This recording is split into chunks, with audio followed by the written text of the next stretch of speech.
Ele pensava que a pior noite da sua vida já tinha passado. Mas quando viu uma noiva correndo descalça na beira da estrada, com o vestido manchado de sangue, algo lhe disse para parar. Ele não sabia o nome dela. Ela não pediu ajuda. Mas o que começou como um simples ato de bondade revelaria um segredo que poderia destruir os dois, ou salvá-los. Antes de continuarmos, se você já teve que ser forte sozinho enquanto seu mundo desmoronava, este espaço é para você. Você não está sozinho. E nos diga, de onde você está nos assistindo? Adoramos saber até onde nossas histórias chegam. A chuva martelava contra o para-brisa do Corsa 2008 como se o próprio céu estivesse furioso. Cada gota criava uma sinfonia caótica que parecia ecoar o ritmo acelerado do coração de Lucas Ferreira. Suas mãos, marcadas por cicatrizes de anos trabalhando como mecânico e motorista de aplicativo, seguravam o volante com a determinação de quem carrega o mundo nas costas. Era quase meia-noite de uma sexta-feira de outubro, e as estradas sinuosas da Serra Fluminense se estendiam à frente como uma fita escura cortando as montanhas. Lucas deveria estar em casa há horas, talvez assistindo a algum filme antigo na televisão pequena da sala, ou simplesmente deitado, tentando não pensar nas contas que esperavam sobre a mesa da cozinha. Mas aceitar corridas extras no aplicativo significava dinheiro extra, e dinheiro extra significava esperança para sua filha de 7 anos, Nina. Cada real importava quando se estava lutando uma batalha contra consultas médicas que pareciam se multiplicar mais rápido do que ele conseguia pagá-las. Sessões de fisioterapia que custavam mais do que muitas famílias gastavam em um mês de supermercado. Neurologistas e especialistas que exigiam que ele tirasse folga não remunerada do trabalho. E aqueles aparelhos ortopédicos especiais que Nina precisava para ajudar suas perninhas a carregá-la através de cada dia, cada par custando mais do que Lucas ganhava em 3 semanas. Os médicos tinham um nome técnico para o que sua filha tinha: ataxia cerebelar de início precoce. Uma condição neurológica rara que afetava sua coordenação motora e equilíbrio. Mas Lucas tinha seu próprio nome para isso: partir o coração. Não porque ele tinha vergonha de Nina. Jamais. Ela era a estrela mais brilhante do seu universo. A razão pela qual ele acordava todas as manhãs e enfrentava cada dia exaustivo. O coração partido vinha de assistir sua filha lutar com coisas que outras crianças consideravam naturais. De ver seu rostinho corajoso quando as sessões de terapia a deixavam em lágrimas.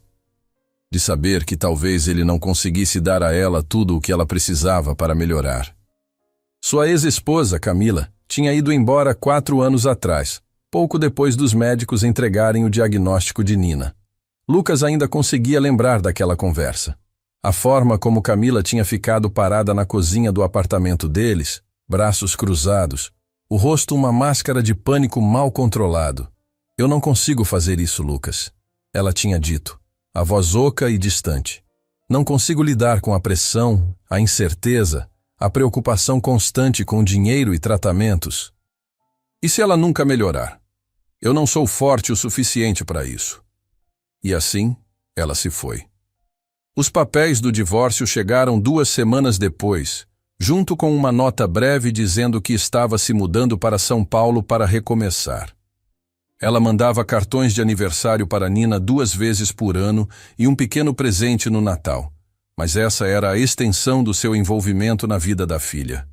Lucas tinha ficado furioso no começo, indignado com Camila por abandoná-los quando mais precisavam dela. Mas com o passar dos meses, aquela raiva se transformou em algo diferente. Um amor feroz e protetor por sua filha e uma determinação inabalável de ser tudo o que ela precisava, mesmo que tivesse que fazer isso sozinho. Mas a história não tinha terminado ali. 6 meses depois da separação, Camila voltou. Não para reconciliar, mas com uma ação judicial. Ela alegava que Lucas era incapaz de cuidar adequadamente de uma criança com necessidades especiais, que ele não tinha recursos financeiros suficientes, que Nina estaria melhor em uma instituição especializada. A batalha judicial durou quase 1 ano, consumindo todas as economias que Lucas tinha, e mais um pouco. No final, ele venceu. O juiz viu o que realmente importava: o amor incondicional de um pai e o sorriso genuíno de uma criança quando estava nos braços dele. Mas aquilo tinha deixado cicatrizes. Lucas desenvolveu um medo profundo de deixar qualquer mulher se aproximar demais de Nina. E se ela também fosse embora? E se Nina se apegasse e depois fosse abandonada novamente? Ele não podia arriscar partir o coração da sua filha de novo. Então, havia 4 anos, Lucas Ferreira tinha se tornado uma fortaleza de 2. Ele e Nina contra o mundo. Esta noite, enquanto navegava pelas estradas traiçoeiras da serra, a mente de Lucas estava ocupada com a pilha de boletos esperando em casa. As últimas despesas médicas tinham chegado pela manhã, e mesmo com o pagamento das corridas extras, ele estava olhando para mais um mês escolhendo entre comprar comida ou colocar gasolina no carro. Os limpadores de para-brisa lutavam contra o dilúvio, criando breves momentos de claridade antes da chuva obscurecer sua visão novamente. Lucas se inclinou para a frente, forçando a vista através da tempestade, quando de repente, seus faróis iluminaram algo que o fez pisar no freio com força. Ali, na beira da estrada, estava uma figura vestida de branco. Uma mulher acenando os braços freneticamente, seu elaborado vestido encharcado e grudado no corpo. Mesmo à distância, Lucas podia ver que ela estava chorando. Seu cabelo cuidadosamente penteado agora uma bagunça emaranhada escorrendo água da chuva. E havia algo mais. Uma mancha escura no vestido branco. Mesmo sob a chuva torrencial, Lucas reconheceu aquela cor: sangue. O primeiro instinto de Lucas foi continuar dirigindo. Ele tinha ouvido histórias demais sobre golpes na estrada, sobre criminosos que usavam emergências falsas para roubar bons samaritanos. Ele não podia se dar ao luxo de correr riscos, não quando Nina dependia dele. Um movimento errado, uma decisão ruim, e ele poderia não voltar para casa para sua filha. Mas algo na postura da mulher, na forma desesperada como ela se movia, no medo genuíno em seus gestos, fez com que ele diminuísse a velocidade em vez de acelerar. Através do para-brisa riscado pela chuva, ele conseguia ver mais detalhes agora. O trabalho intrincado de bordados e pedrarias no vestido, a forma como ela se segurava como alguém completamente perdido, o terror real em seus movimentos. Lucas encostou o carro na beira da estrada, seu coração batendo forte no peito. Contra todo o instinto prático que possuía, ele abaixou o vidro. "Você está bem?" Ele gritou por cima do som da tempestade. A mulher se aproximou do carro com cautela, e Lucas teve sua primeira visão clara do rosto dela. Ela era jovem, talvez uns 20 e poucos anos, com o tipo de feições delicadas que pertenciam a revistas de moda. Mas foram os olhos dela que mais o impressionaram. Olhos bondosos, olhos inteligentes, olhos vermelhos de tanto chorar e cheios de uma vulnerabilidade que o lembraram de seus próprios momentos mais sombrios. E aquela mancha no vestido. Agora mais perto, Lucas podia ver que era definitivamente sangue, espalhado pela lateral do vestido como se ela tivesse se arrastado por algo afiado. "Por favor", ela disse, sua voz quase inaudível acima da chuva. "Eu preciso de ajuda. Eu não tenho para onde ir." Lucas hesitou, sua mente percorrendo todas as razões pelas quais isso era uma má ideia. Ele tinha Nina para pensar, contas para pagar, seus próprios problemas para resolver. Mas olhando para o rosto marcado por lágrimas dessa estranha, ele viu algo que o atingiu como um soco no estômago. A mesma expressão que ele tinha usado 4 anos atrás quando Camila foi embora. O mesmo olhar perdido e desesperado que ele tinha visto em seu próprio reflexo durante aqueles primeiros meses terríveis como pai solteiro. "Entre", ele disse, estendendo a mão para destrancar a porta do passageiro. "Você vai pegar uma pneumonia aí fora." A mulher entrou no carro trazendo com ela o cheiro de perfume caro misturado com chuva e algo mais que Lucas não conseguia identificar direito. Medo, talvez, ou arrependimento, ou talvez terror puro. Ela puxou o cinto de segurança sobre o vestido elaborado com mãos trêmulas e olhou para Lucas com olhos cheios de gratidão. "Obrigada", ela sussurrou, a voz quebrando de emoção. "Eu sou Helena." Lucas, ele respondeu colocando o carro de volta em movimento. Foi então que ele viu melhor a mancha de sangue. Você está machucada? Precisa ir para um hospital? Helena olhou para o próprio vestido como se estivesse se dando conta da mancha pela primeira vez. Não, não é nada grave. Eu rasguei a perna pulando um muro. Só preciso sair daqui. Sair de onde? Lucas perguntou, sua voz mais suave agora. Para onde você quer ir? Helena ficou quieta por um longo momento, olhando fixamente para a estrada escura à frente. Quando finalmente falou, sua voz era tão baixa que Lucas teve que se esforçar para ouvi-la, acima do barulho da tempestade. Eu não sei, ela admitiu. Eu não consegui seguir em frente com aquilo. Lucas olhou para o vestido de noiva dela, a compreensão começando a despertar.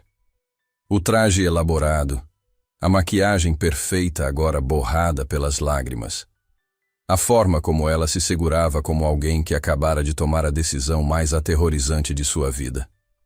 Noiva fujona, ele disse gentilmente. Helena assentiu, lágrimas frescas descendo por suas bochechas. Todo mundo disse que eu era louca por ir embora. Disseram que eu nunca encontraria alguém melhor que o Eduardo, que estava jogando fora a chance da minha vida. Sua voz ficou amarga. A família dele é dona de metade dos resorts de luxo da costa brasileira. Nós deveríamos nos casar na propriedade deles em Búzios hoje à noite. 300 convidados, uma orquestra de 10 músicos, flores importadas do Equador. O casamento custou mais do que a maioria das pessoas ganha em 5 anos. Ela fez uma pausa, olhando para as próprias mãos. Mas eu não consegui. Eu fiquei ali naquela suíte nupcial, me olhando no espelho, e percebi que não reconhecia a pessoa olhando de volta para mim. Não conseguia me casar com alguém que não amava. Não importa quanto dinheiro ele tivesse. Não importa o quão perfeito todos diziam que ele era no papel.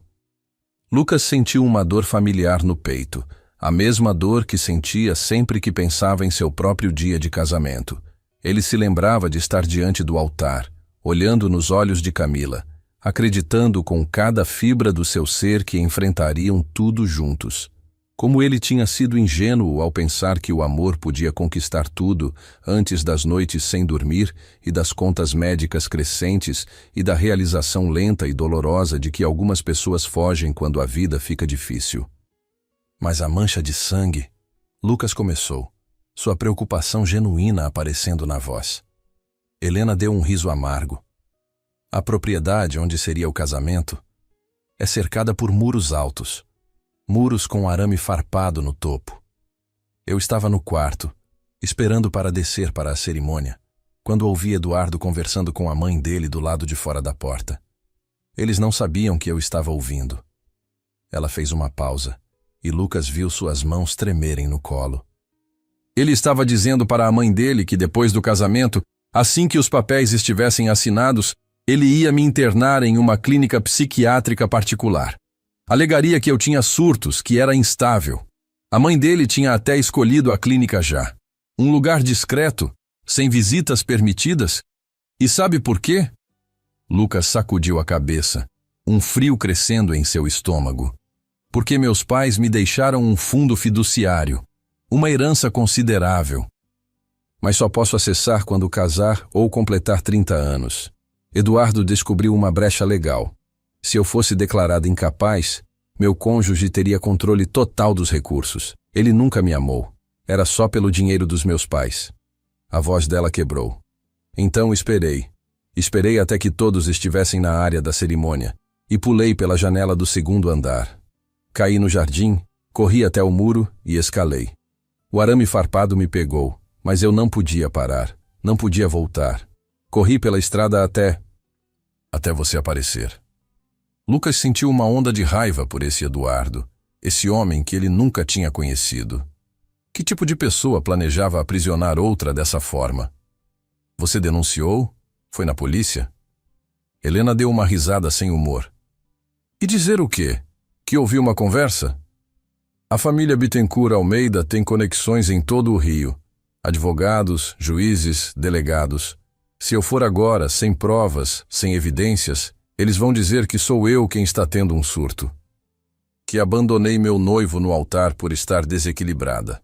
Vão usar isso contra mim para pegar minha herança de qualquer jeito. Lucas podia ver as luzes de um posto de gasolina à frente, um dos poucos lugares ainda abertos àquela hora. A placa de neon piscava fracamente na chuva, lançando sombras azuis e vermelhas através do para-brisa. Vamos limpar esse corte e pensar no que fazer, Lucas disse, entrando no estacionamento do posto.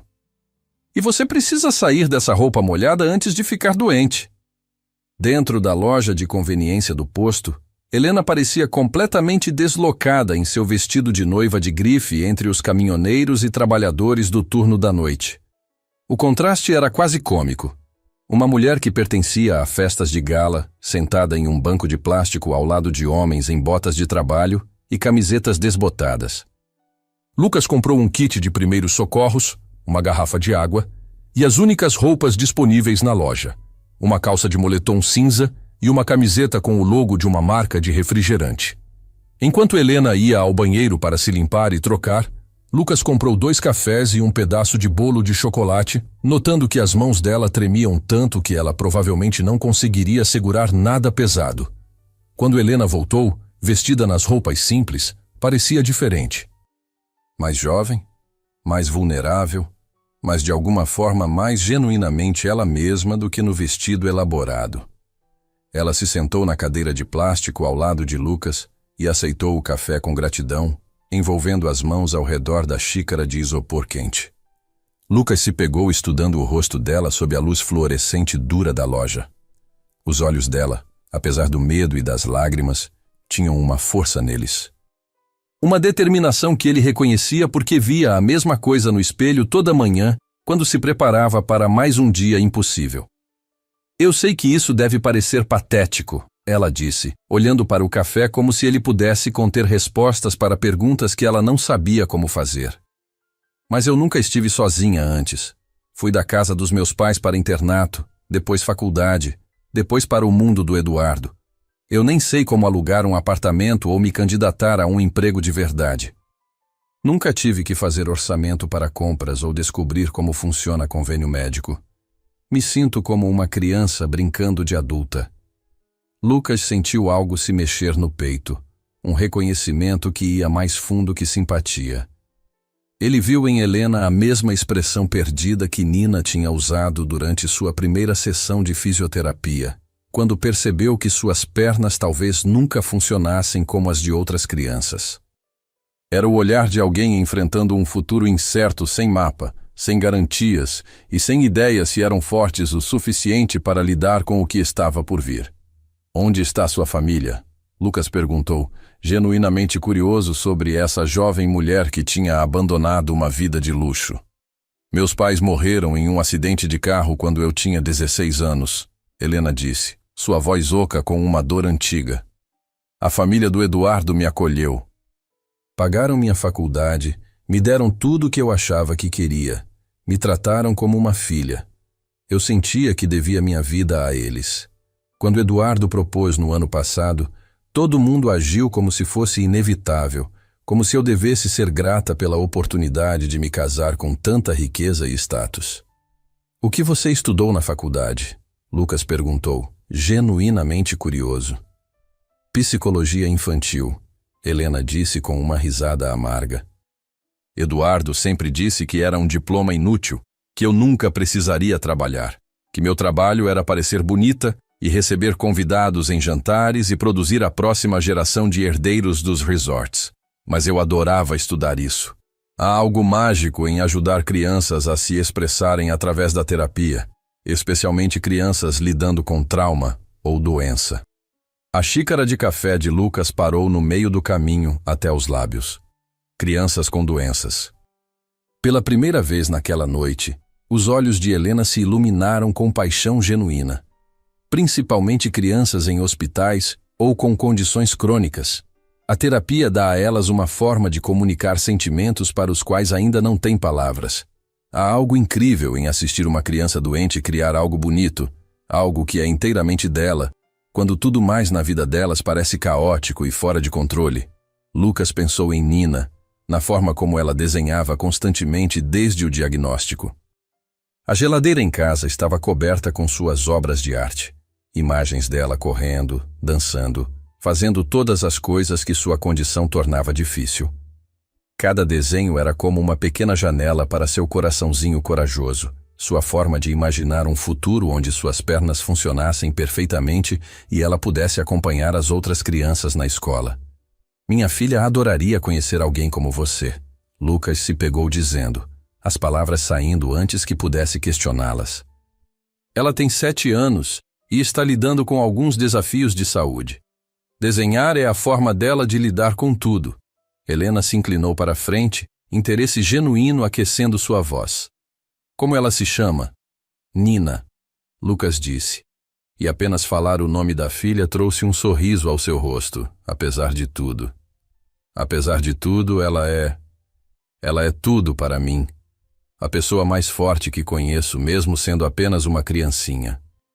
Ele fez uma pausa, surpreso com a facilidade de falar com essa estranha sobre coisas que geralmente mantinha trancadas.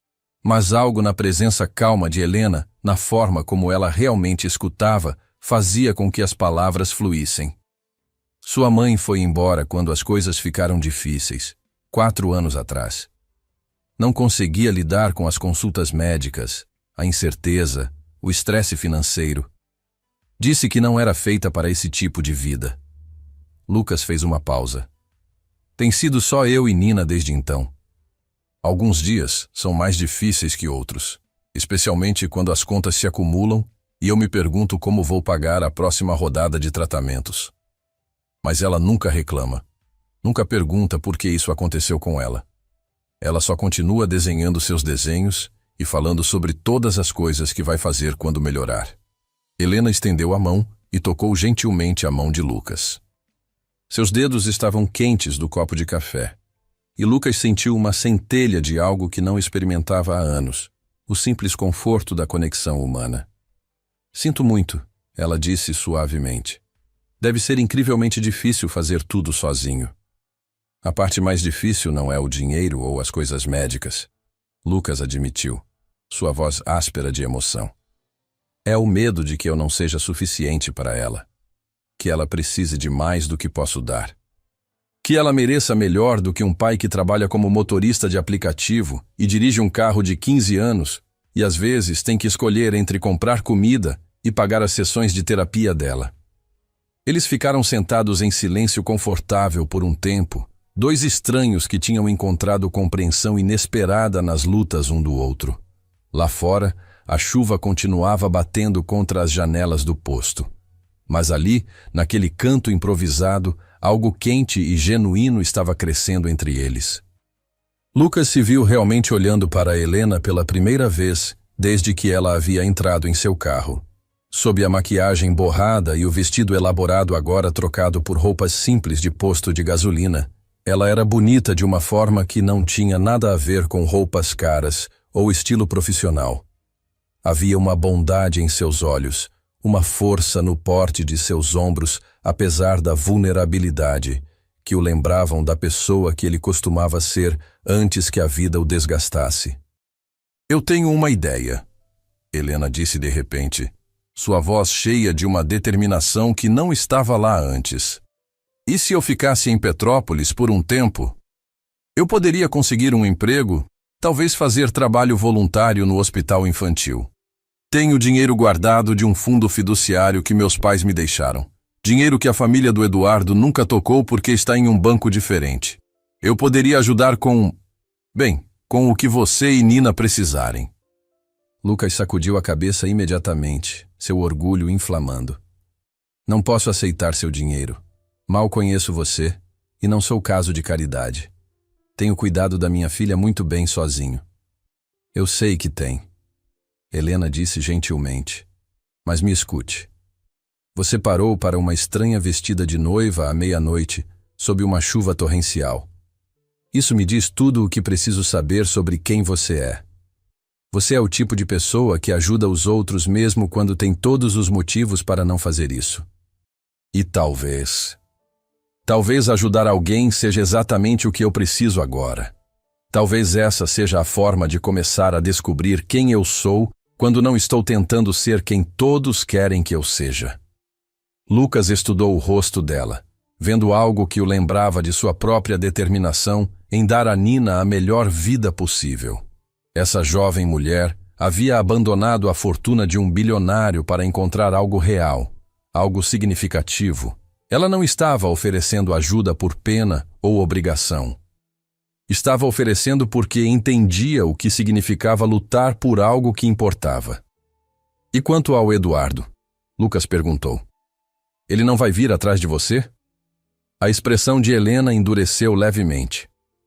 O orgulho do Eduardo está mais machucado que qualquer outra coisa. Ele provavelmente está mais preocupado em explicar para seus associados de negócios por que sua noiva fugiu do que em realmente me encontrar. Mas ela hesitou, e Lucas viu medo genuíno passar pelos olhos dela. Mas ele não vai deixar isso quieto, não com o dinheiro envolvido. Ele vai me procurar, e quando me encontrar, vai tentar me forçar a voltar. Ou pior, vai usar a fuga como prova de que sou instável. Lucas sentiu um aperto no estômago. Ele conhecia homens assim. Homens que usavam dinheiro e poder para controlar outros. Homens que não aceitavam um não como resposta. Então você precisa se tornar invisível por um tempo, Lucas disse pensativamente. Não usar cartões de crédito, não ir a lugares onde a família dele tem conexões. Ficar fora do radar até você conseguir provas do que ouviu. Helena assentiu, mas Lucas podia ver a incerteza em seus olhos. Ela realmente não tinha ideia de como viver sem os recursos aos quais estava acostumada. E parte dele, a parte que ainda tinha cicatrizes da batalha judicial com Camila, gritava para ele ter cuidado. Não deixe outra mulher entrar na vida de Nina. Não arrisque o coração da sua filha novamente. Mas havia outra parte dele. A parte que ainda acreditava em bondade e conexão humana, que via em Helena uma alma genuína procurando por propósito. E mais do que isso, ele via alguém que poderia realmente ajudar Nina de formas que ele nunca conseguiria sozinho. Está bem, Lucas disse finalmente. Vou te levar para minha casa. Nina está com a vizinha, Dona Marlene, mas ela vai acordar em algumas horas. Você pode dormir no sofá essa noite, e amanhã pensamos em um plano adequado. O alívio no rosto de Helena foi palpável. Obrigada, Lucas. Você não sabe o quanto isso significa. 3 horas depois, quando a madrugada começava a clarear sobre as montanhas da Serra Fluminense, Lucas estacionou seu Corsa no estacionamento de seu modesto conjunto habitacional com Helena ainda ao seu lado. Ela havia dormido a maior parte do caminho, exausta emocional e fisicamente, e acordou apenas quando ele desligou o motor. O prédio de Lucas ficava no 3º andar de um edifício de tijolos simples e desbotado. Nada chique, mas limpo e quente e cheio de amor. A manhã estava fresca e limpa depois da tempestade, cheia do cheiro de terra lavada pela chuva e da promessa de um novo dia. Papai! A voz de Nina chamou da janela da frente onde ela estava esperando seu retorno. Ela estava ali em seu pijama rosa com estampas de unicórnios, suas órteses de perna visíveis sob as calças de algodão, seu cabelo escuro bagunçado do sono. Dona Marlene, a vizinha do apartamento ao lado, apareceu atrás dela, tendo concordado em passar a noite quando o turno de Lucas se estendeu. Oi, meu amor, Lucas respondeu, seu coração inchando como sempre acontecia quando via sua filha.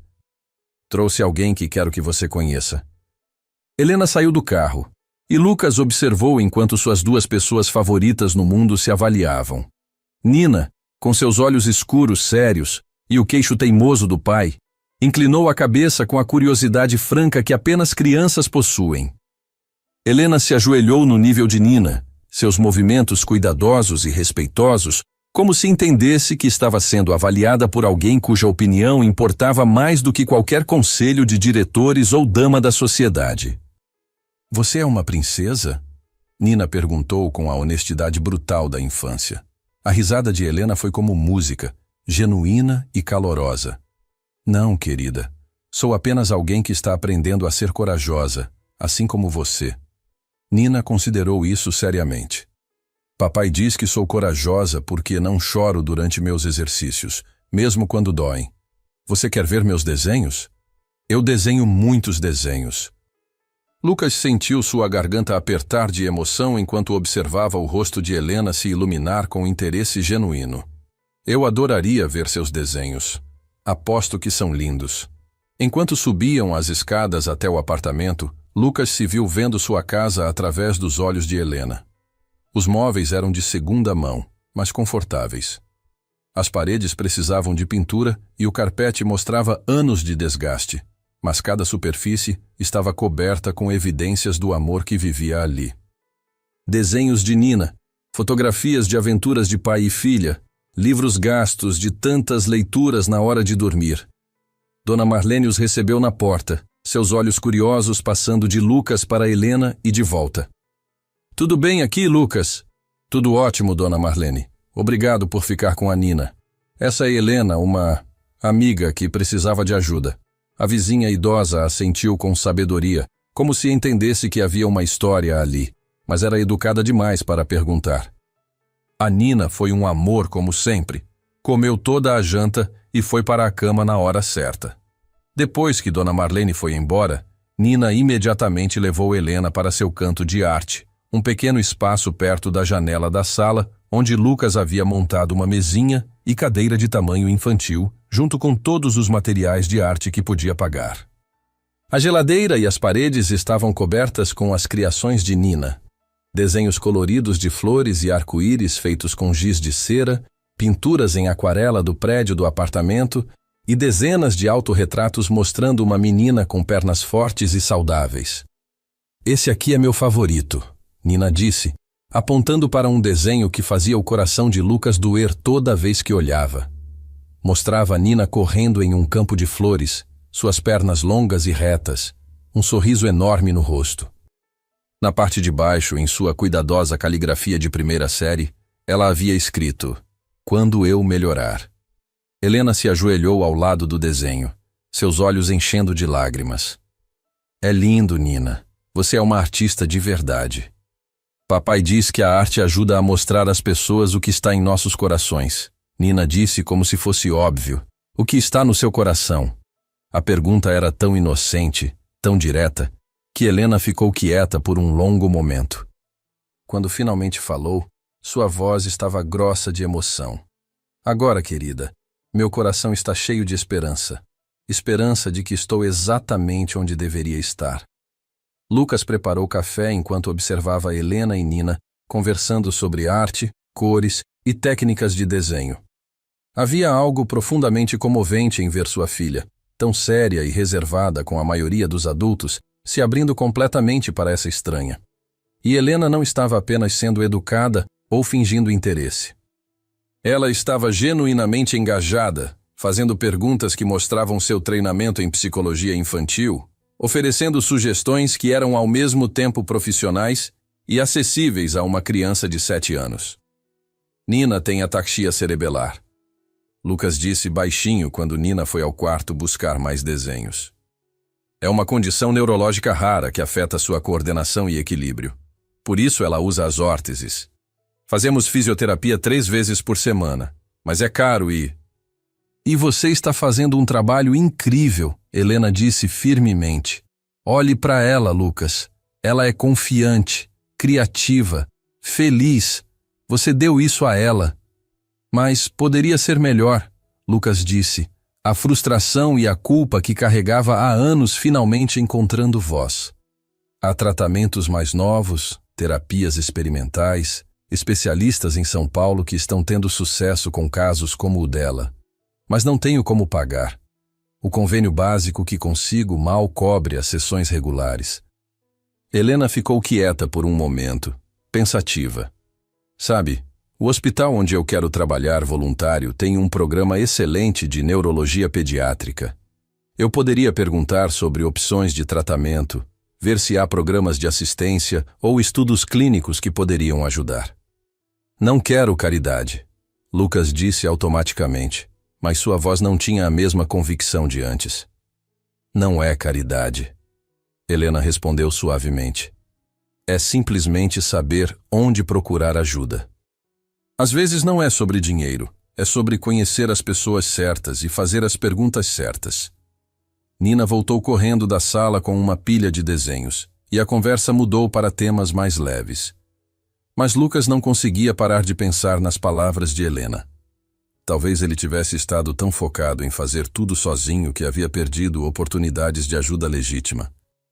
Nas 2 semanas seguintes, Helena provou que sua oferta de ajuda não havia sido apenas um impulso emocional nascido de uma noite difícil. Ela encontrou um pequeno quarto para alugar em uma pensão modesta a 3 quadras do apartamento de Lucas, pagando em dinheiro para evitar deixar rastros que Eduardo pudesse seguir. Começou a fazer trabalho voluntário no Hospital Santa Teresa, o principal hospital pediátrico de Petrópolis, usando suas habilidades de terapia artística com jovens pacientes. A chefe do departamento pediátrico, doutora Beatriz Mendes, ficou tão impressionada com a habilidade natural de Helena e sua dedicação que ofereceu uma posição remunerada dentro de 1 mês. Helena aceitou com lágrimas nos olhos, realizando pela primeira vez que estava construindo algo que era verdadeiramente dela. Lucas observava maravilhado enquanto Helena se transformava de uma noiva assustada e fugitiva em uma mulher confiante e determinada que parecia irradiar com a satisfação de um trabalho que importava.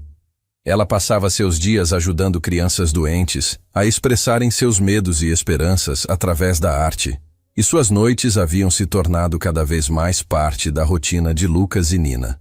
Começou pequeno. Helena passava depois do trabalho para mostrar a Nina novas técnicas de arte ou trazia jantar quando Lucas estava trabalhando até tarde. Ela começou a participar das sessões de fisioterapia de Nina, oferecendo encorajamento e ajudando Nina a criar objetivos visuais para seu progresso. Lenta e naturalmente, ela se entrelaçou no tecido de suas vidas diárias. A ajuda financeira que ela forneceu foi tratada com tanta delicadeza e respeito que o orgulho de Lucas permaneceu intacto. Em vez de simplesmente pagar contas, Helena arranjou uma cobertura de convênio melhor através do hospital onde trabalhava, listando Lucas e Nina como dependentes no plano de funcionários. Ela pesquisou novas opções de tratamento e conectou Lucas com especialistas que ofereciam planos de pagamento acessíveis. Mais importante, ela ajudou Nina a ver suas sessões de terapia não como mais uma consulta médica, mas como uma atividade divertida e criativa com alguém que entendia tanto sua visão artística quanto seus desafios físicos. Nina começou a progredir de formas que surpreenderam até seus médicos. Lucas se pegou se apaixonando não apenas pela beleza ou bondade de Helena, mas pela forma como ela amava sua filha. Ela não tratava Nina como uma criança frágil que precisava ser protegida do mundo. Em vez disso, ela via o espírito forte e criativo que Lucas sempre soube que estava lá e ajudou a nutri-lo de formas que Lucas, apesar de toda a sua devoção, nunca soube como fazer. Mas enquanto a vida de Helena em Petrópolis florescia, o perigo que ela havia deixado para trás em Búzios não havia desaparecido. Uma tarde, 2 meses após aquela noite chuvosa, Lucas estava na garagem do prédio trocando o óleo do seu carro, quando um Range Rover preto, reluzente e claramente caro demais para aquele bairro, entrou no estacionamento. 2 homens de terno saíram e Lucas soube imediatamente que era um problema. "Estamos procurando por Helena Vasconcelos", o mais alto disse, sua voz educada, mas com um tom ameaçador por baixo. "Temos informações de que ela pode estar nesta área." Lucas se levantou devagar, limpando as mãos em um pano. "Não conheço ninguém com esse nome." O homem sorriu, mas não havia calor no gesto. "Senhor, vamos facilitar as coisas. A senhorita Vasconcelos deixou seu noivo, o senhor Eduardo Bittencourt Almeida, em uma situação muito constrangedora. A família dele está preocupada com seu bem-estar. Ela pode não estar em seu juízo perfeito." "Como eu disse", Lucas repetiu firmemente, "não conheço ninguém com esse nome." O segundo homem deu um passo à frente e Lucas viu a ameaça implícita na linguagem corporal dele. "Talvez você entenda melhor se explicarmos que obstruir nossa investigação poderia ter consequências para você e sua família." Algo frio e duro se instalou no peito de Lucas. Ele tinha enfrentado Camila na justiça. Tinha lutado contra dívidas esmagadoras e noites sem dormir, e o terror constante de não ser suficiente para sua filha. Ele não ia deixar 2 capangas de aluguel intimidá-lo. "Saiam da minha propriedade", Lucas disse baixinho, sua voz perigosamente calma. "Agora." Os homens trocaram olhares, e Lucas podia ver que estavam avaliando se valia a pena escalar a situação. Finalmente, o mais alto entregou um cartão de visita. "Se mudar de ideia, ou se lembrar de alguma coisa, ligue para esse número. O Sr. Bittencourt Almeida pode ser muito generoso com aqueles que o ajudam." Depois que eles foram embora, Lucas subiu as escadas correndo até seu apartamento. Helena estava lá, ajudando Nina com a lição de casa na mesa da cozinha, e o medo no rosto de Lucas deve ter sido óbvio, porque ela imediatamente ficou pálida. "Ele te encontrou." Ela sussurrou. Lucas assentiu. "Mandou 2 caras. Detetives particulares, provavelmente. Eles sabem que você está na área, mas não sabem exatamente onde."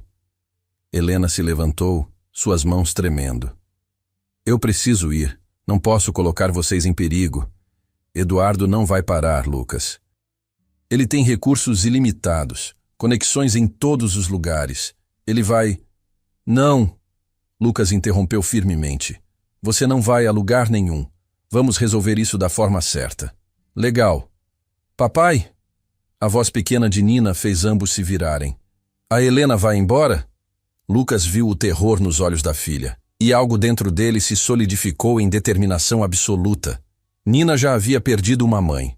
Ela não ia perder Helena também. "Não, meu amor," Lucas disse, se ajoelhando ao lado da filha. "Helena não vai a lugar nenhum.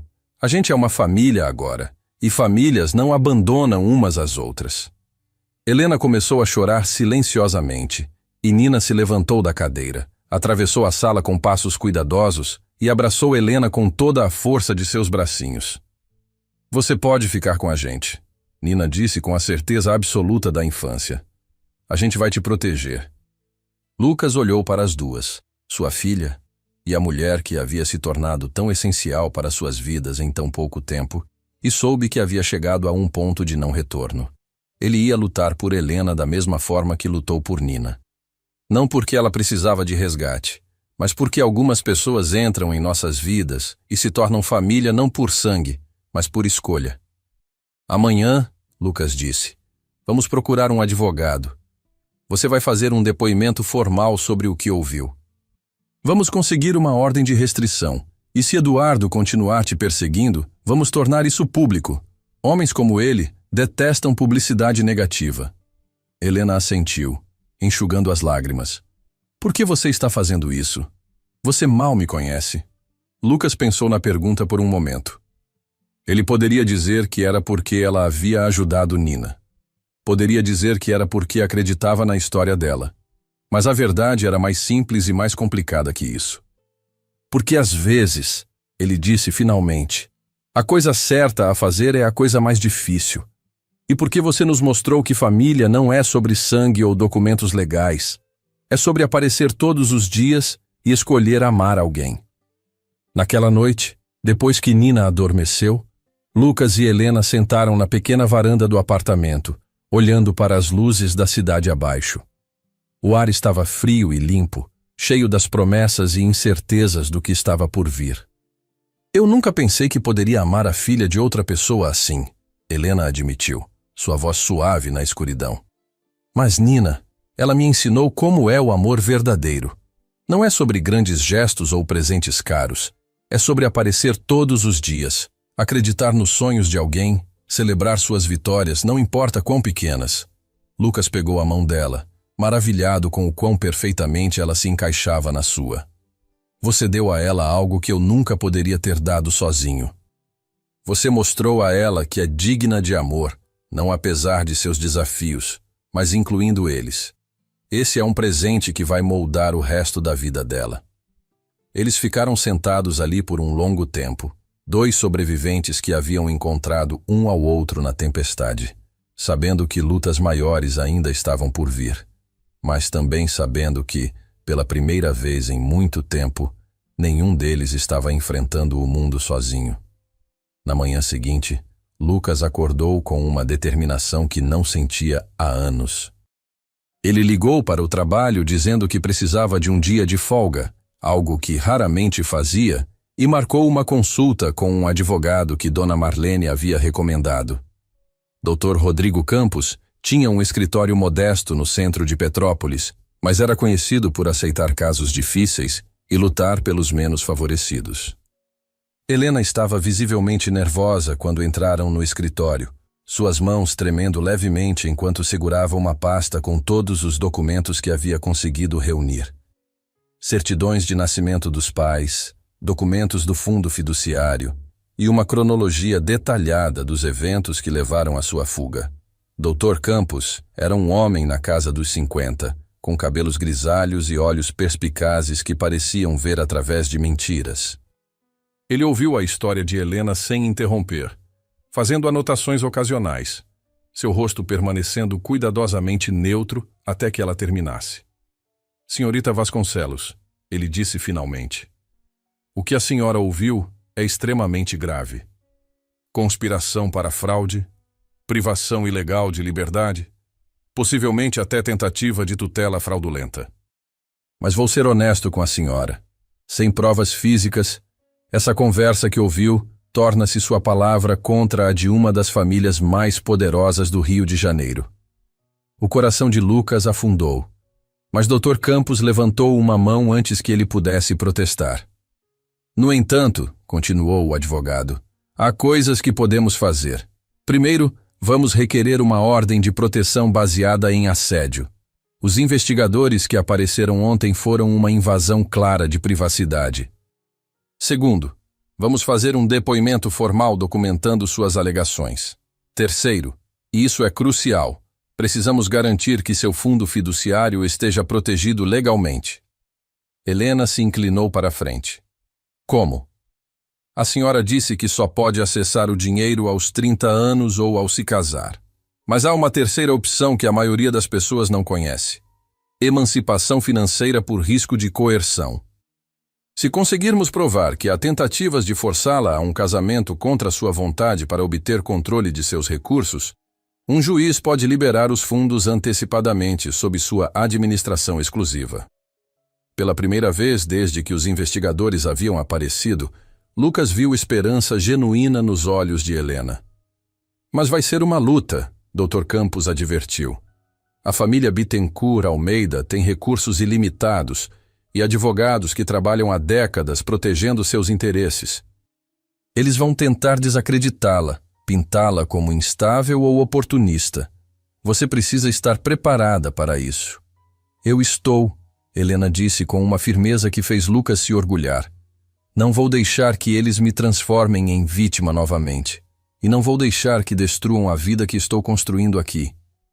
Nas semanas seguintes, a vida se tornou uma corrida contra o tempo.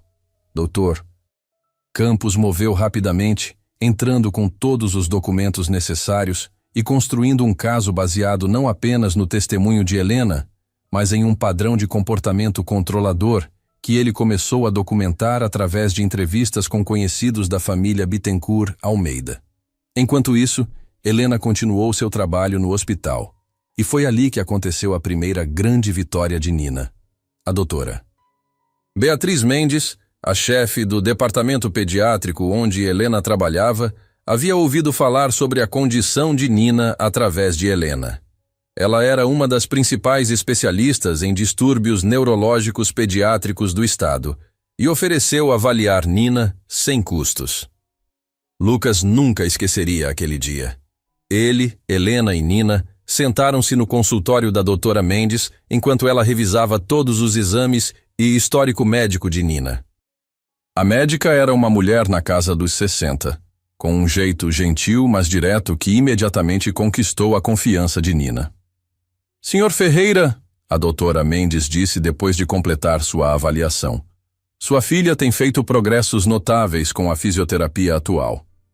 Mas há um protocolo de tratamento novo, desenvolvido em parceria entre nosso hospital e uma universidade de São Paulo, que poderia ajudá-la significativamente. É uma combinação de fisioterapia intensiva, terapia ocupacional e exercícios neuromotores específicos. Lucas sentiu seu estômago apertar. Quanto custa? A doutora Mendes sorriu. É um programa de pesquisa clínica. Não há custos para os participantes. Na verdade, nós pagamos uma pequena ajuda de custo para famílias que participam, para compensar por tempo de trabalho perdido. Nina seria uma candidata perfeita. Lucas sentiu lágrimas queimarem seus olhos. Depois de anos lutando, fazendo malabarismos com contas, trabalhando turnos duplos, finalmente havia uma luz no fim do túnel que não era um trem vindo em sua direção. Quando podemos começar? Ele perguntou, sua voz rouca de emoção. Na próxima segunda-feira, se funcionar para vocês.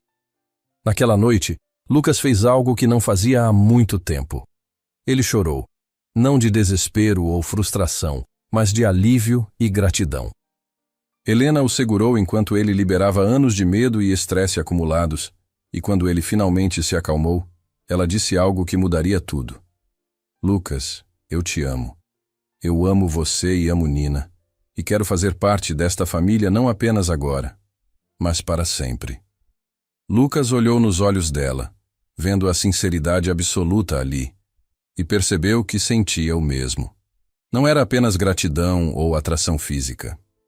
Era amor genuíno, do tipo que cresce quando duas pessoas enfrentam tempestades juntas e saem mais fortes do outro lado. Eu também te amo, ele disse simplesmente. E a beijou pela primeira vez. Mas a felicidade deles seria testada antes que pudessem realmente começar a construir um futuro juntos. 2 semanas depois, Lucas estava no trabalho quando recebeu uma ligação de Dr. Campos. A voz do advogado estava tensa. Lucas, precisamos conversar. Agora. Eduardo Bittencourt Almeida entrou com uma ação judicial. Ele está alegando que Helena é mentalmente instável e que representa um perigo para si mesma e para outros. Ele está pedindo uma ordem de custódia protetiva. Lucas sentiu o sangue gelar nas veias. Ele pode fazer isso? Ele está tentando. Ele tem 3 psiquiatras dispostos a testemunhar que o comportamento dela indica um surto psicótico. Eles vão usar a fuga do casamento como evidência. E Lucas, ele mencionou você e Nina no processo. Ele está alegando que Helena está manipulando você emocionalmente e colocando sua filha em risco ao inseri-la em uma situação instável.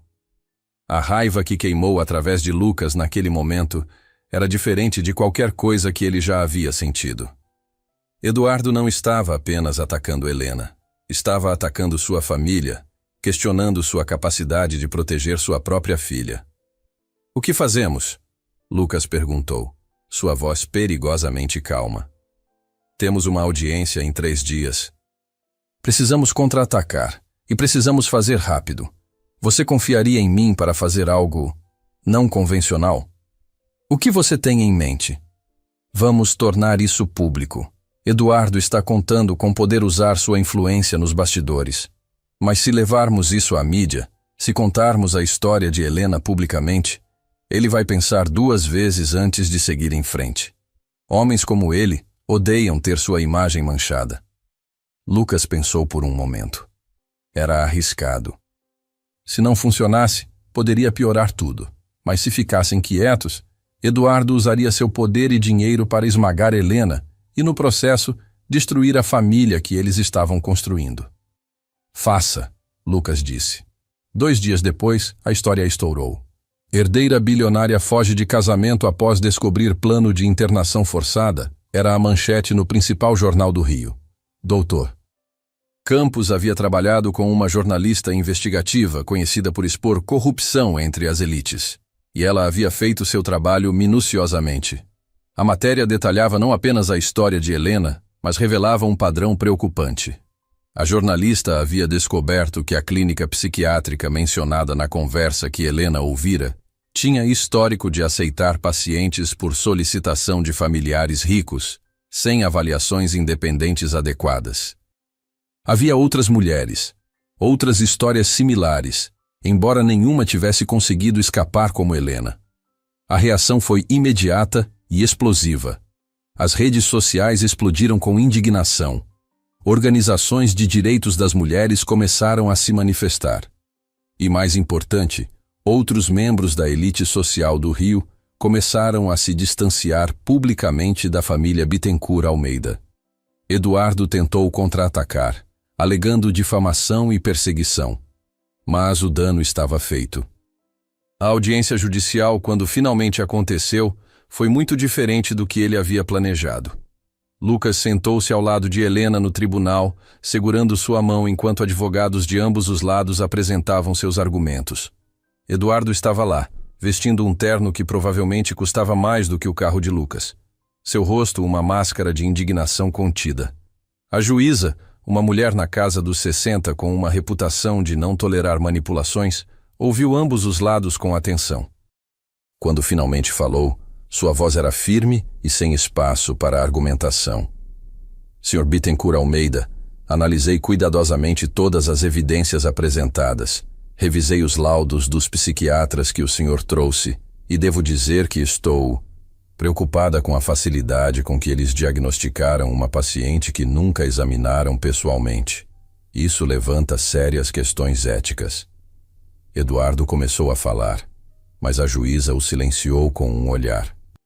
Mais preocupante ainda são as evidências apresentadas pela defesa, mostrando um padrão de comportamento controlador e o histórico problemático da instituição que o senhor mencionou em suas conversas privadas. Senhorita Vasconcelos pode não ter gravações dessa conversa, mas as evidências circunstanciais são sugestivas. A juíza folheou os documentos diante dela. Estou negando seu pedido de custódia protetiva. Além disso, estou concedendo uma ordem de restrição. O senhor e qualquer pessoa agindo em seu nome devem manter uma distância mínima de 500 metros da senhorita Vasconcelos. Qualquer violação resultará em prisão imediata. Lucas sentiu Helena começar a chorar silenciosamente ao seu lado. Anos de tensão finalmente se liberando. Mas a juíza não havia terminado. Quanto ao Trust Fund da senhorita Vasconcelos, revisei o caso apresentado por seu advogado, Dr. Campos. Dadas as circunstâncias extraordinárias e o risco claro de coerção, estou concedendo emancipação financeira imediata.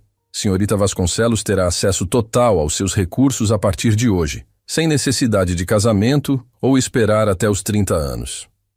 Quando saíram do tribunal, Helena estava radiante. Não pelo dinheiro, embora aquilo significasse segurança financeira, mas pela validação. Um juiz havia ouvido sua história e acreditado nela. Ela não era louca, não era instável. Ela era uma mulher corajosa que havia se recusado a ser controlada. Eduardo passou por eles na saída do tribunal, seu rosto uma máscara de fúria contida.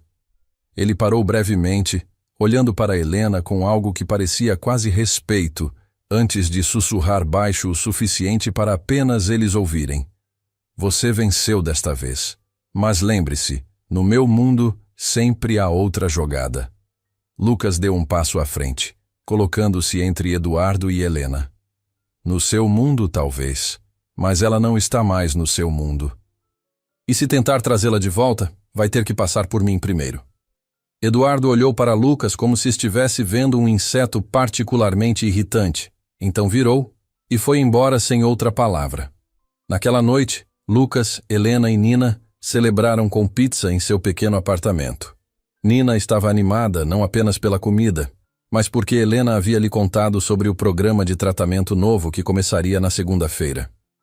Isso significa que minhas pernas vão ficar fortes como nos meus desenhos? Nina perguntou, seus olhos brilhando com esperança. Significa que vamos trabalhar muito duro para deixá-las o mais fortes possível, Helena disse honestamente. Pode não ser exatamente como nos desenhos, mas vai ser melhor do que agora. E sabe o que mais? O quê? Você vai conhecer outras crianças que estão trabalhando para ficarem mais fortes também. E vamos fazer arte juntos durante as sessões. Vai ser como ter amigas que entendem o que você está passando. Nina pensou sobre isso por um momento, então assentiu com satisfação. Está bem. E a Helena vai estar lá?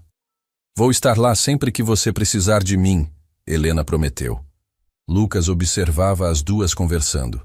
sua filha e a mulher que ele amava, e sentiu algo que não experimentava há muito tempo: paz. Não a ausência de problemas ou desafios, mas a certeza profunda de que, não importava o que viesse, eles enfrentariam juntos. Mais tarde naquela noite, depois que Nina adormeceu, Lucas e Helena se sentaram na varanda, como haviam feito tantas vezes nas últimas semanas. A cidade abaixo estava quieta, as luzes piscando como estrelas terrestres. Você sabe, Lucas disse pensativamente, quando parei para você naquela noite, eu pensei que estava ajudando uma estranha. Nunca imaginei que a pessoa que mais precisava de salvamento era eu. Helena se aninhou contra ele. Nós salvamos um ao outro. É isso que as famílias de verdade fazem. Família. Lucas repetiu a palavra, deixando-a rolar na língua. Helena, eu sei que é cedo. E sei que tivemos que passar por muito para chegar aqui, mas... você se casaria comigo? De verdade, dessa vez, não porque alguém espera que você faça isso, mas porque escolhe. Helena se virou para olhá-lo, lágrimas brilhando em seus olhos no escuro. Lucas Ferreira, eu fugi do casamento mais caro do Rio de Janeiro. Mas me casaria com você amanhã, em um cartório, com Dona Marlene e Nina como testemunhas, sem pensar duas vezes. Então é isso, Lucas disse, sorrindo. Vamos fazer direito. Vamos planejar algo pequeno e bonito e significativo. E vamos começar nossa vida juntos, oficialmente. Eles se beijaram sob o céu estrelado de Petrópolis, dois sobreviventes que haviam encontrado amor nas circunstâncias mais improváveis, sabendo que a parte mais difícil estava atrás deles e que o melhor ainda estava por vir. Um mês depois, em uma tarde de sábado ensolarada, ocorreu algo que nenhum deles jamais esqueceria. Era dia de terapia de Nina no hospital, parte do novo programa intensivo. Helena estava lá como sempre, trabalhando com Nina em exercícios que combinavam movimento físico com expressão artística. Lucas estava sentado na sala de observação com outros pais, assistindo através de uma janela de vidro. Nina estava no centro da sala, trabalhando em um grande mural com outras 3 crianças do programa. Havia barras paralelas instaladas para que as crianças pudessem se apoiar enquanto pintavam. Então aconteceu. Nina soltou a barra. Ela olhou para Helena, que estava do outro lado da sala, cerca de 3 metros de distância, segurando um pote de tinta azul que Nina queria. E sem suas órteses, sem apoio, Nina caminhou. Não foi um caminhar perfeito. Seus passos eram hesitantes e desajeitados. Ela balançou um pouco, mas ela caminhou. 5 passos, depois 6, depois 7, até que chegou a Helena e pegou o pote de tinta de suas mãos. A sala explodiu em aplausos. As outras crianças gritaram. Os terapeutas choraram.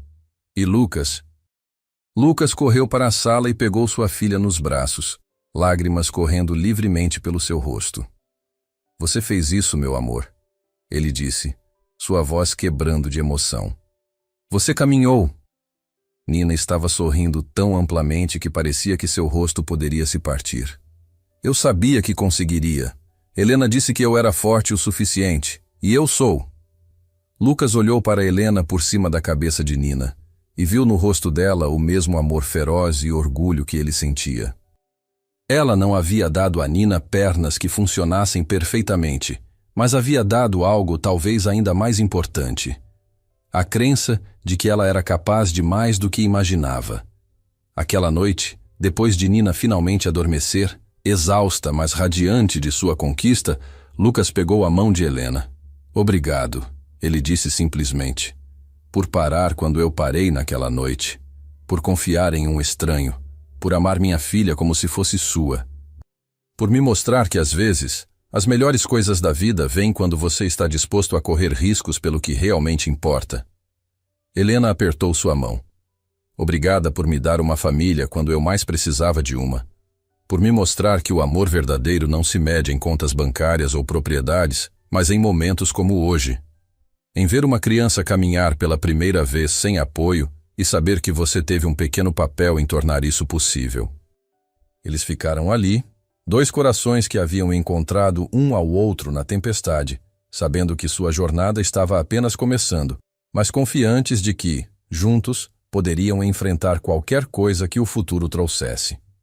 6 meses após aquele momento transformador no hospital, Lucas se encontrou fazendo algo que nunca imaginou, dirigindo de volta para aquela mesma estrada da serra onde tudo havia começado. Mas desta vez, não estava sozinho e exausto após um turno noturno.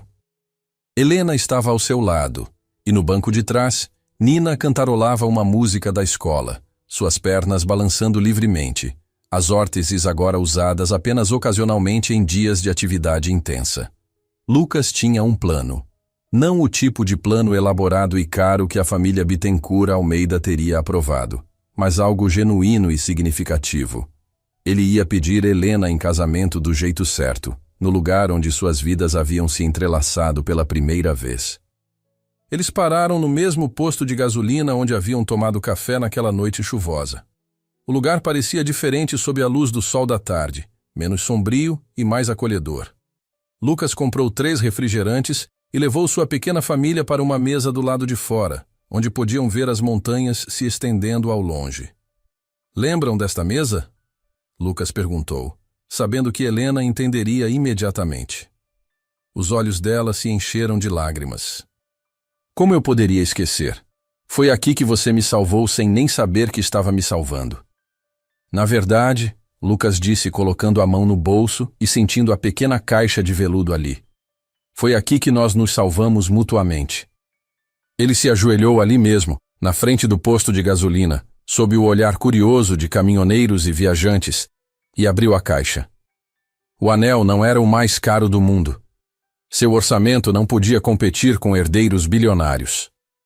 Mas era escolhido com amor, comprado com dinheiro que ele havia economizado fazendo turnos extras, selecionado com a ajuda de uma menina de 7 anos que tinha opiniões muito fortes sobre o que a mulher que ela considerava sua segunda mãe merecia. Helena, Lucas disse, sua voz firme apesar das lágrimas em seus olhos. Você quer se casar comigo? Me deixar passar o resto da minha vida mostrando o quão grato sou que você confiou em um estranho em uma caminhonete na pior noite da sua vida?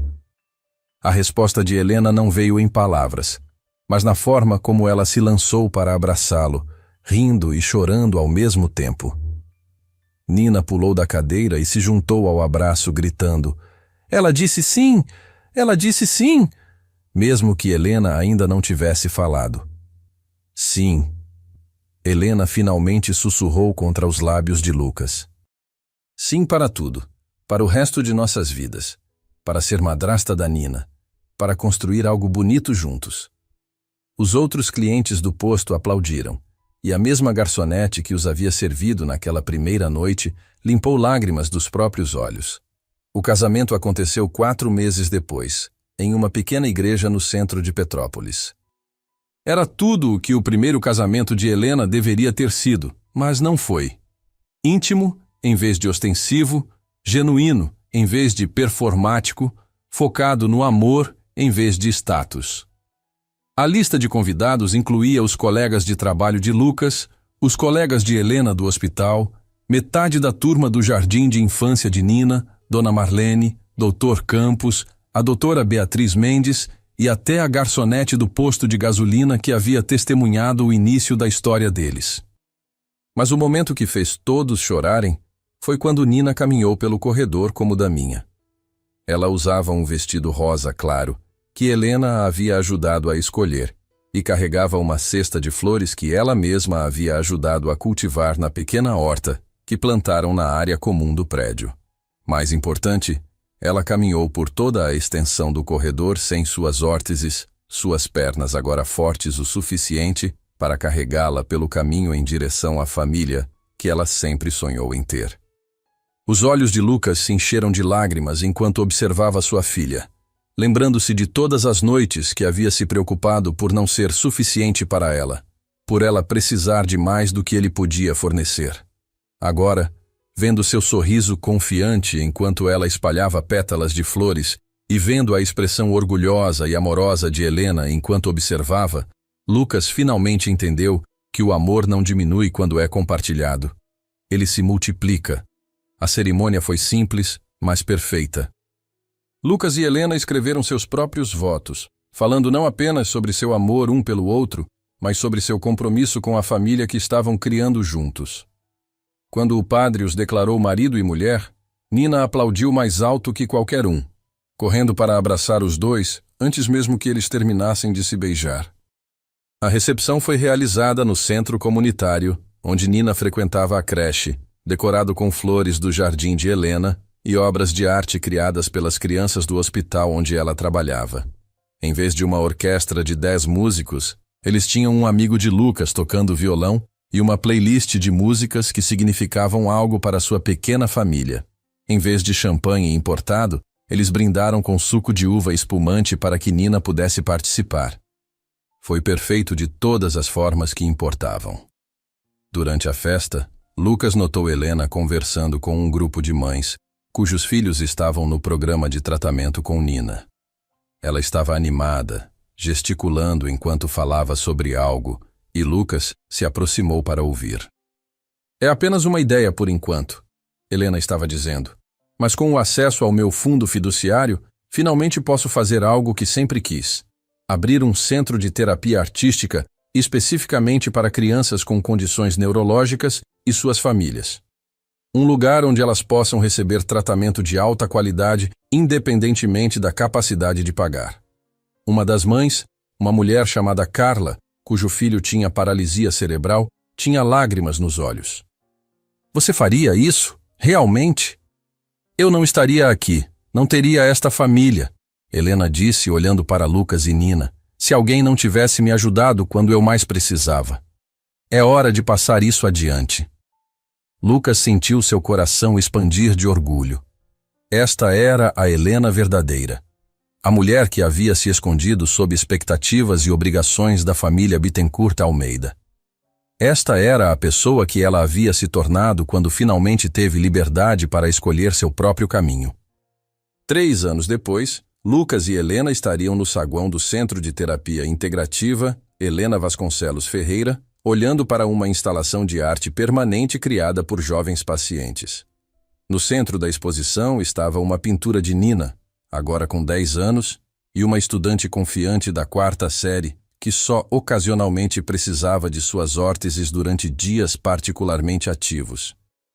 A pintura mostrava uma família de 3 pessoas de pé juntas, não mais incompleta, com as palavras, às vezes, anjos vêm vestidos de noiva, escritas em sua cuidadosa caligrafia de 4ª série na parte inferior.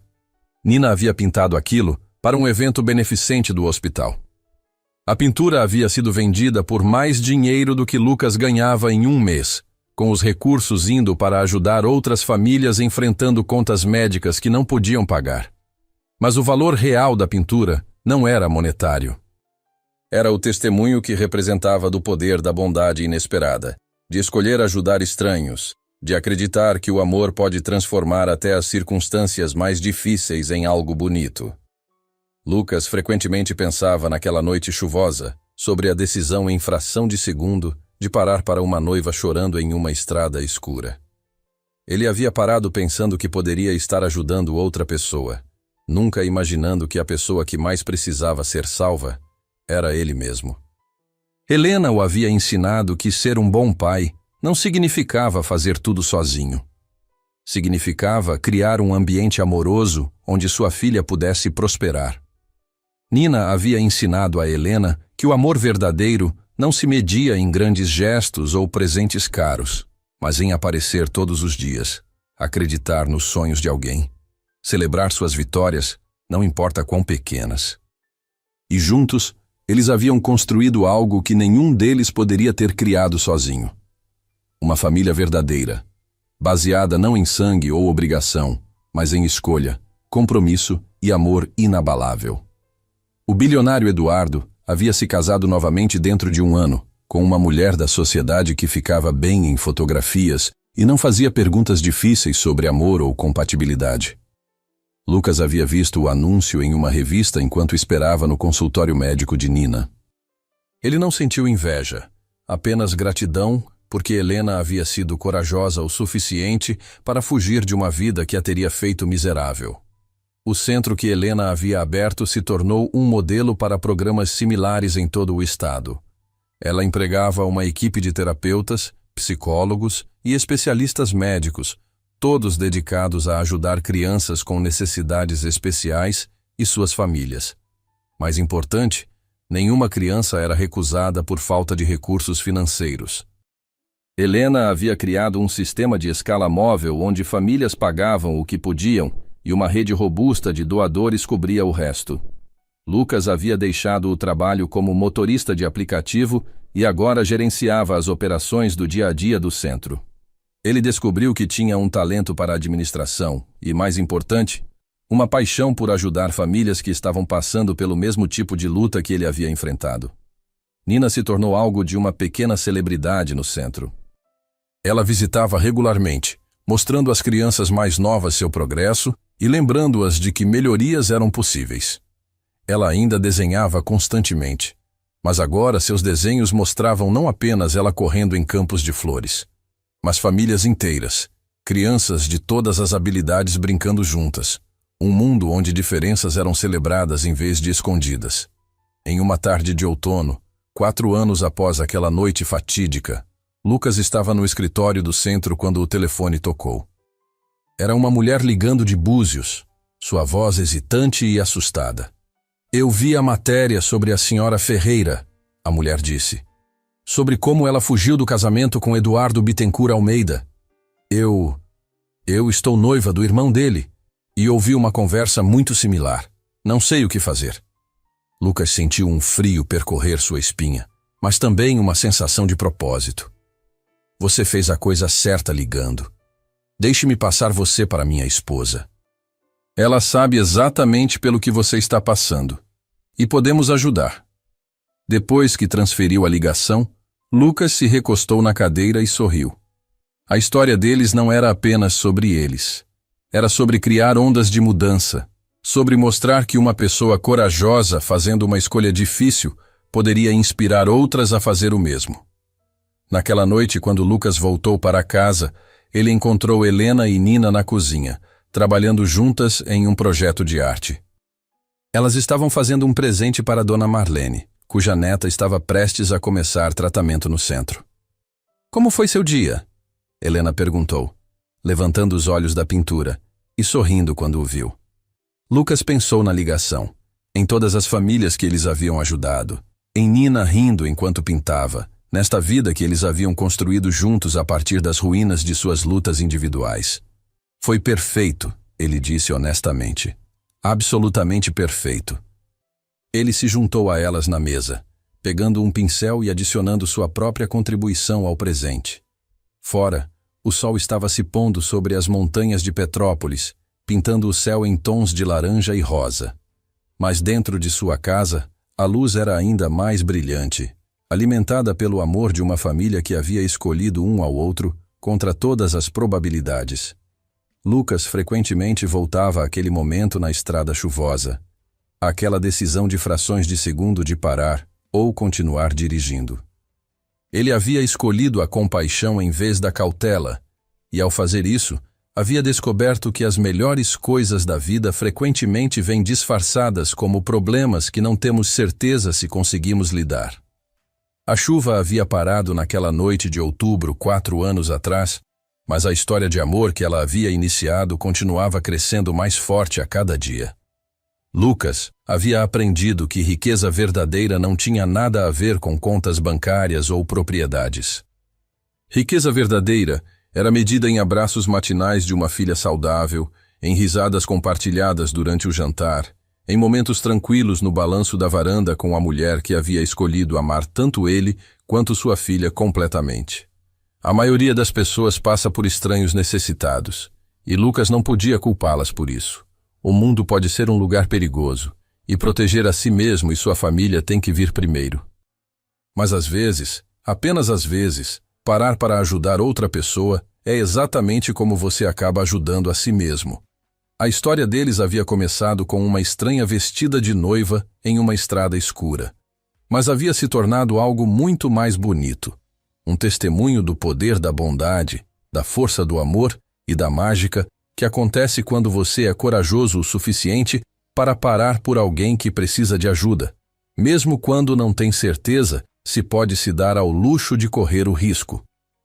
Anos depois, quando Nina estava na faculdade estudando terapia artística como Helena, ela escreveria um ensaio sobre aquela noite. Ela não se lembrava dos detalhes, é claro.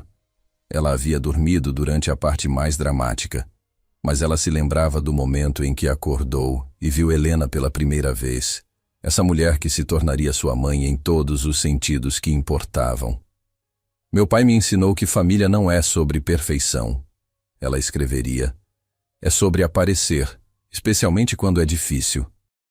Minha mãe me ensinou que coragem às vezes parece fugir de uma vida que todos dizem que você deveria querer.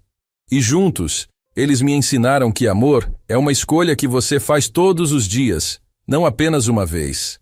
Mas nesta noite de outono, com Nina ainda apenas uma criança feliz pintando na mesa da cozinha, essas lições ainda estavam sendo escritas. A história ainda estava sendo vivida. Um dia de cada vez, uma escolha de cada vez, um momento de amor de cada vez. E em algum lugar em Búzios, uma jovem mulher estava ligando para um advogado recomendado por Helena, dando o primeiro passo para sua própria liberdade. Porque é isso que histórias de coragem fazem. Elas não apenas transformam as vidas das pessoas que as vivem. Elas se espalham como ondas em um lago, tocando margens que nunca poderiam ter sido alcançadas de outra forma. Lucas colocou seu pincel e observou sua família, seu coração tão cheio que quase doía. Ele havia parado para uma estranha em uma noite de tempestade, e ao fazer isso, havia encontrado tudo o que nunca soube que estava procurando. Lucas sempre pensou naquela noite chuvosa, sobre a decisão de frações de segundo de parar para uma noiva chorando em uma estrada escura. Ele tinha parado pensando que poderia estar ajudando outra pessoa, sem imaginar que quem mais precisava ser salvo era ele mesmo. Às vezes, as melhores coisas da vida vêm disfarçadas de problemas que não temos certeza se conseguimos resolver. Se você já teve um momento em que ajudar um estranho mudou sua vida de formas inimagináveis, compartilhe sua história nos comentários. E não se esqueça de se inscrever no Ecos do Coração para mais histórias que nos lembram que o amor, a bondade e a esperança podem vencer qualquer tempestade que a vida